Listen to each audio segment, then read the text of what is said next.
सामयिकी में प्रस्तुत है भूमि अधिग्रहण विधेयक के विभिन्न पहलुओं पर चर्चा।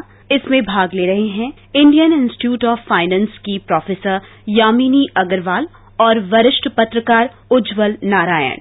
आज भूमि अधिग्रहण बिल के बारे में काफी चर्चा हो रही है। ये जो अमेंडमेंट्स लैंड एक्विजिशन बिल में लाया जा रहा है, उसकी क्या जरूरत पड़ी? क्या ऐसी चीजें हैं जो कि 2013 के बिल में जोड़नी है, जिसकी वजह से अमेंडमेंट्स की जरूरत है? जी, सबसे पहले तो हमें एक जीडीपी ग्रोथ रेट चाहिए 8 to 8.5% के आसपास, जिसके लिए सोशल और इकोनॉमिक इंफ्रास्ट्रक्चर की जरूरत है।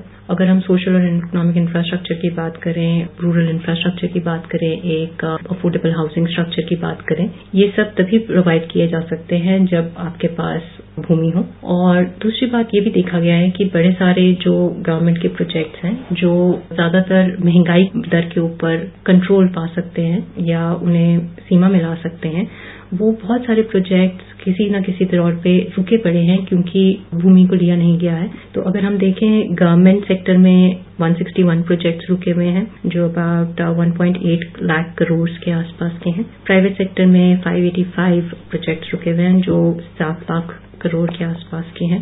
टोटल प्रोजेक्ट्स जो रुके हुए हैं वो 8.8 लाख करोड़ के आसपास है। और सबसे जो कारण माना जा रहा है उनके रुके होने का है वो ये है कि क्योंकि उनके पास भूमि नहीं है या उनके पास गवर्नमेंट अप्रूवल्स नहीं है या फिर उनके पास फंड्स नहीं है, जिसकी वजह से क्योंकि ये प्रोजेक्ट्स रुके हुए हैं, जो हमारी महंगाई का दर है वो जो है वो सीमा में नहीं लाया जा रहा। हम बहुत सारे गुड्स एंड सर्विसेज अपने लोगों को नहीं प्रोवाइड कर पा रहे। हमारा इंडस्ट्रियल इंडेक्स बढ़ोतरी की तरफ नहीं है। हमारे जो एग्रीकल्चर ग्रोथ है या और चीजों में ग्रोथ है वो हम नहीं ऑब्जर्व कर पा रहे हैं।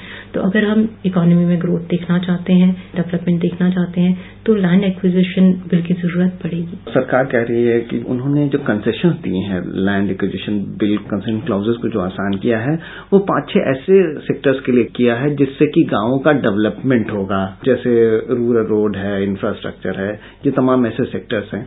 तो नए अमेंडमेंट्स के आने से पहले ऐसी क्या दिक्कतें थी जिसकी वजह से इन पर्पसेस के लिए जो एक्विजिशन था वो नहीं हो पा रहा था? सबसे पहले तो आपको 70% के आसपास है, 80% के आसपास जो लैंड ओनर्स हैं उनका कंसेंट चाहिए होता है, चाहे वो PPP मोड पे ले या बाकी किसी और प्रोजेक्ट्स के ले। अगर उनका कंसेंट नहीं होता तो प्रोजेक्ट आगे नहीं चल सकता। ऐसे ही एक सोशल इम्पैक्ट असेसमेंट की भी जरूरत होती है, जिसके अंदर प्रोजेक्ट को देखना होता है कि उनका क्या सोशल कॉस्ट होगी या उनके क्या सोशल बेनिफिट्स होंगे उस पर्टिकुलर प्रोजेक्ट को। अगर आप देखें, दिल्ली का मेट्रो प्रोजेक्ट जब लगा था तो वो बहुत सारे पेड़ों को हटाने की बात की गई थी। तो उनको कहा गया था कि अगर आप इतने पेड़ काटेंगे तो आपको इतने ही और पेड़ लगाने होंगे। तो एक तरह से सोशल इम्पैक्ट की बात की जाती है। ऐसे ही पहले जो भूमि अधिग्रहण बिल था उसमें ये बात की गई थी कि जो एग्रीकल्चर लैंड है उसे एक्वायर नहीं किया जाएगा, जिसमें मल्टीपल क्रॉपिंग हो रही होगी उसे एक्वायर नहीं किया जाएगा। पर अब इसमें लाया जा रहा है कि इनको एक्वायर कर लिया जाएगा, इनके लिए कंसेंट की जरूरत नहीं पड़ेगी। अब इस बिल में क्योंकि कंसेंट की जरूरत नहीं पड़ेगी, तेजी देखी जाएगी प्रोजेक्ट्स को स्टार्ट करने में, खासतौर पे PPP मोड में। और क्योंकि तेजी देखी जाएगी और प्रोजेक्ट्स शुरू होंगे, इम्प्लीमेंट होंगे, जो इनपुट कॉस्ट होती है खासतौर पे इंफ्रास्ट्रक्चर कॉस्ट जिन्हें कहते हैं, चाहे तो वो इलेक्ट्रिसिटी की हो, वाटर की हो या और किसी पर्टिकुलर की हो, वो रिड्यूस होंगी। As a result goods and services की जिनकी हम बात करते हैं उनकी भी कॉस्ट कम होगी। इस बिल का विरोध करने वाले कहते हैं कि जो अर्लियर बिल में प्रोवाइडेड था किसानों के लिए, जो उनको कंपनसेशन दिया गया था, उसको कम करने का प्रावधान किया गया है। ये बात कितनी सही है? नहीं, कॉम्पनसेशन को कहीं पे भी कम करने की कोई वो नहीं है। और इस गवर्नमेंट ने तो मेंटेन किया है कि जो है कॉम्पनसेशन को किसी तरीके से रिड्यूस नहीं करे जाए। वो बात कर रहे हैं कि कॉम्पनसेशन को भी बढ़ाया ना जाए। वो कह रहे हैं कि अगर आप एक रूरल लैंड को ले रहे हैं, उसकी जो मार्केट प्राइस है उससे आप 4 गुना उस प्राइस दे दीजिए फार्मर को। अगर आप एक अर्बन लैंड ले रहे हैं तो 2 गुना उससे वो प्राइस दे दीजिए मार्केट प्राइस, ताकि आप उसको कॉम्पनसेट करें। सवाल ये उठता है कि अगर एक फार्मर अपनी ओनरशिप एक लैंड को छोड़ता है जिसकी वजह से वो अपने बच्चों को पाल रहा है, तो कल को कहाँ जाए इनकम्स लेने के लिए? क्या करे वो ऐसा कि जो उसकी इनकम्स हो? अगर उसे इनकम्स चाहिए तो उसे कोई ना कोई लाइवलीहुड का मैकेनिज्म चाहिए जिसे हम कहते हैं। और अगर वो चाहता है कि वो अपने बच्चों को पाले या और लोगों को पाले तो उसको वो प्रोविजन देना चाहिए। कॉम्पनसेशन सिर्फ वो प्रोविजन नहीं देती। तो उस बात पे सवाल उठाया जा रहा है। इस बात पे भी सवाल उठा रहा है, अगर मैं नहीं देना चाहता तो फिर मैं इसे वो कंपल्सरीली क्यों एक्वायर किया जाए? अगर इन 5 रीजन की वजह से लिया जाए तो जो प्राइवेट एंटरप्राइजेस हैं जिन्हें हम कह रहे हैं वो भी आप एक्वायर कर पाएंगी लैंड PPP मोड पे। तो वहां पे सवाल उठाया जा रहा है। कॉम्पनसेशन कहीं पे भी कम नहीं की जा रही, उनके ऊपर रिव्यू किया जाएगा, वो कह रहे हैं, और वो ये भी कह रहे हैं कि उन्हें जो पहले थे उन्हीं कॉम्पेंसेशन को भी रखा जाएगा। इंडस्ट्रियल कॉरिडोर्स को भी ये एग्जम्पशन कैटेगरी में रखा गया है। उससे जो ग्रामीण क्षेत्र हैं उसमें किस ढंग से रोजगार में बढ़ोतरी होगी, किस ढंग से जो फार्मर हैं या लैंडलेस फार्मर्स हैं उनको इस इनिशिएटिव का फायदा मिल सकता है। रूरल यूथ को एम्प्लॉयमेंट मिलेगी इस लैंड एक्विजिशन बिल के थ्रू, और फार्मर्स जिनकी लैंड ली जाएगी उनके एक मेंबर को एम्प्लॉयमेंट भी दी जाएगी। अगर आप इंडस्ट्रियल कॉरिडोर्स की बात करें, इंडस्ट्रियल कॉरिडोर्स किस लिए खड़े किए जाते हैं? इसलिए खड़े किए जाते हैं कि जो सुविधाएं हैं एक गुड या सर्विस को प्रोवाइड करने की, वो सुविधाएं हासिल की जाए, चाहे वो टेलीकम्युनिकेशंस हो, चाहे रोड्स हो, चाहे रेलवेज हो, चाहे कुछ भी हो। वो इसलिए किए जाते हैं ताकि जो हम गुड्स एंड सर्विसेज खरीद रहे हैं या जो मार्केट में आ रहे हैं उनकी जो प्राइसेस हैं उन्हें हम कम कर सकें, ताकि इंडस्ट्रियलिस्ट को कम कॉस्ट पड़े और वो फिर आपको कम पैसे पे वो दे सके। चाहे अगर कम ना भी पड़े तो आगे महंगाई बढ़ाए ना उस प्राइसेस को। अगर सप्लाईज भी प्रोवाइड करना चाहें तो वो प्रोवाइड कर सके। अगर हम आज देखें तो हमारे में काफी इंफ्रास्ट्रक्चर बॉटलनेक की दिक्कत है।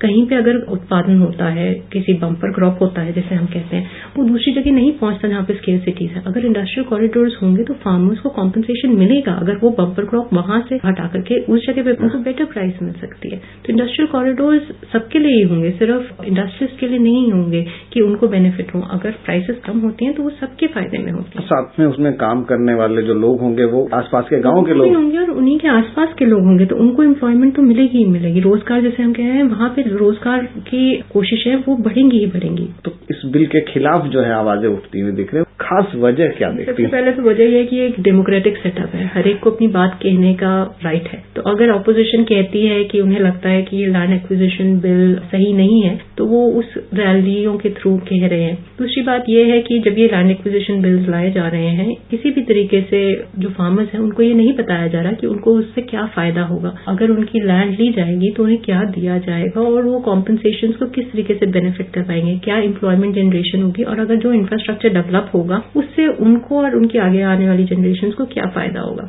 एक तो ये चीज है। दूसरी चीज ये है कि फार्मर्स को ये नहीं लगता कि जो भी डेवलपमेंट होती है उनको कोई फायदा होता है। उन्हें लगता है अच्छा ये रोड्स हो गए, ये चीजें डेवलप हो गई, उससे मुझे क्या मिला, मेरे पास तो जो लैंड थी वो भी चली गई कि मैं अपने बच्चों को पाल सकूं। अगर वो नहीं मिला है तो कहां जाऊं मैं? अगर फार्मर्स को ऐसा लगता है कि अगर ये डेवलपमेंट होगी, मेरे बच्चों को एम्प्लॉयमेंट मिलेगी या मुझे एम्प्लॉयमेंट मिलेगी या मेरे पास इनकम जनरेशन के सोर्सेज होंगे, तो उन्हें लगता है कि वो फिर उस लैंड को दे दी, वरना फिर वो क्यों लैंड करेंगे। तो सोशल एक्सेप्टेबिलिटी जैसे हम कहते हैं, ये गवर्नमेंट नहीं बता पाई है लोगों को कि ये जो लैंड एक्विजिशन बिल है वो उनके फायदे के लिए है। एक कम्युनिकेशन की जरूरत है, एक गवर्नमेंट चैनल्स के थ्रू या उनके पंचायती राज इंस्टीट्यूशंस के थ्रू, डिस्ट्रिक्ट ब्लॉक लेवल्स के थ्रू या किसी भी तरीके से उन तक पहुंचने की जरूरत है। उनको ये जो डेवलपमेंट प्रोसेस है उसमें पार्टिसिपेट कराने की जरूरत है। अगर एक स्टैच्यू बनाने के लिए आप पार्टिसिपेट करा सकते हैं लोहा दे करके, तो आप इतने बड़े ऑर्डिनेंस को लाते समय फार्मर्स या किसानों को क्यों नहीं कह रहे कि वो आगे आकर के अपना कंट्रीब्यूशन दें। तो ये जो नए 5 कंसेशन एरियाज जोड़े गए हैं, क्या वाकई ये औद्योगिक घरानों के हित साधते हैं किसानों के हित के ऊपर? मनरेगा जो रखा गया है वो कुछ लोग हैं जिनको रोजगार नहीं है उनके हित में है। अगर आप इंडस्ट्रियलिस्ट के हित में कहें, इंडस्ट्रियलिस्ट के हित में अफोर्डेबल हाउसिंग नहीं है, इंडस्ट्रियलिस्ट के हाथ में रूरल इंफ्रास्ट्रक्चर नहीं है, डिफेंस सबके हित में है, सोशल इंफ्रास्ट्रक्चर चाहे हम इलेक्ट्रिसिटी कहें, चाहे हम रेलवेज कहें, चाहे वो सब एक आम आदमी के हित में है। उसमें भी इंडस्ट्री की कोई रुचि खास तौर पे है? इंडस्ट्री की रुचि होती है जहां पे प्रॉफिट्स बनते हैं। अगर गवर्नमेंट उस मैकेनिज्म को ठीक तरीके से एग्जीक्यूट करती है और ठीक तरीके से प्रोजेक्ट्स लगाती है तो गवर्नमेंट इंडस्ट्री को बेनिफिट करते करते बाकी लोगों को भी बेनिफिट करेगी। पर जो 5 क्लॉजेज लगाए गए हैं, चाहे वो रक्षा का हो, चाहे हम रूरल इंफ्रास्ट्रक्चर करें, चाहे हम अफोर्डेबल हाउसिंग करें, चाहे हम सोशल इंफ्रास्ट्रक्चर करें, ये सब एक आम आदमी को मदद करते हैं। इंडस्ट्रियल कॉरिडोर्स हाँ इंडस्ट्रीज के लिए हो सकते हैं, पर वो एक है, बाकी के 4 नहीं है। तो बाकी के 4 के लिए भूमि अधिग्रहण जो बिल है वो फायदे का है सारे लोगों के लिए। धन्यवाद। सामायिकी में अभी आप सुन रहे थे भूमि अधिग्रहण विधेयक के विभिन्न पहलुओं पर चर्चा। इसमें भाग ले रहे थे इंडियन इंस्टीट्यूट ऑफ फाइनेंस की प्रोफेसर यामिनी अग्रवाल और वरिष्ठ पत्रकार उज्जवल नारायण। ये कार्यक्रम आकाशवाणी के समाचार सेवा प्रभाग द्वारा प्रस्तुत किया गया। इस कार्यक्रम के संबंध में आप अपनी प्रतिक्रिया हमें ईमेल कर सकते हैं। पता है airnsttalks@gmail.com। ये कार्यक्रम फिर से सुनने के लिए लॉग ऑन करें हमारी वेबसाइट newsonair.nic.in।